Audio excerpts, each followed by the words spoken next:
तो दोस्तों बुजुर्गो इस तरह साडे इमाम मालिक रज़ी अल्लाह तआला अन्हु दे कोल एक मसला टुर गया। बोल दे कोई सुभान अल्लाह। इधर वेख इलाके दे एक सरदार लंबरदार है। उस वक्त दा उन्हें जनाब अली अपनी बीवी नू एक बीवी उन्हें दो शादियां कीतियां होइयां ने। एक बीवी उत्ते रहंदी एक थल्ले रहंदी है।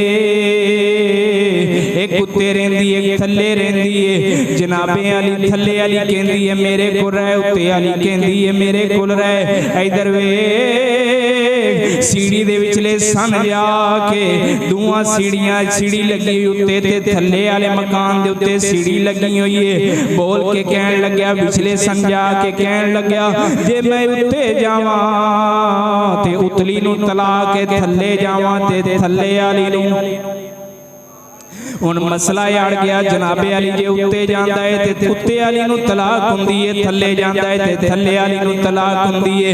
ए मौलवियां नू सद्या गया है ते बोल के कहंदे ने दसो मसले दा की करना है। हुण विचले सन सरदार जी टंगे होए ने, विचले सन खलोते होए ने, कोई हल करन वाला नहीं है। इधर वेख फिर भी उलमा दी लोड़ पैंदी है। जिस वक्त भी मुश्किल मसला बनदा है हट के उलमा नू सदना पैंदा। इमाम मालिक उस वक्त इमाम ने इधर वेख सोनिया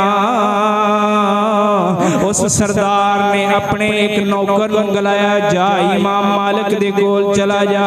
ए सरदार होए जेड़ा पहले इमाम मालिक दे खिलाफ बोलदा सी, कहंदा सी इन्हां दे कोल जनाब अली नहीं बैठना चाहिदा, इन्हां दे कोल नहीं जाना चाहिदा। पहले खिलाफ बोलन वाला सरदार अपने नौकर नूं गलाई खलोता है जा चला जा।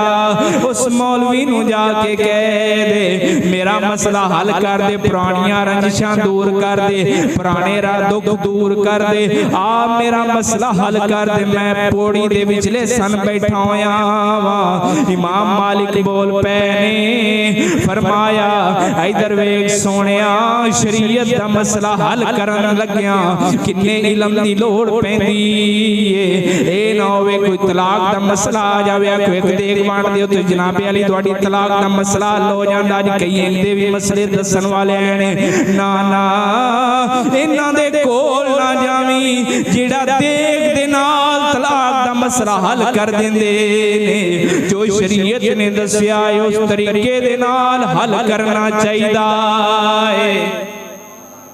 तो इमाम मालिक फरमाया जाओ जेड़ी सीढ़ी ते सरदार बैठा होया है, जेड़ी सीढ़ी ते सरदार बैठा होए उनदे नाल एक सीढ़ी और ला दो, उनदे नाल एक सीढ़ी और ला दो। उत्ते वाली बीबी नू थल्ले साध लो, थल्ले वाली बीबी नू उत्ते ले जाओ। बोलो जरा सुभान अल्लाह। फरमाया उत्ते वाली बीवी नू थल्ले बुला लो, थल्ले वाली बीवी नू उत्ते ले जाओ। उत्ते वाली ओ थल्ले वाली नहीं रहेगी, थल्ले वाली ओ उत्ते वाली नहीं रहेगी। हुण चाहे उत्ते जावे ते चाहे थल्ले जावे दोवें तलाक तो बच जाणगी। बोल जरा एक बार सुभान अल्लाह। तो ये हैं साडे शरीयत दे इमाम जिन्हां ने लोगां दे मसाइल हल कीते, जिन्हां ने लोगां दे मसले हल कीते।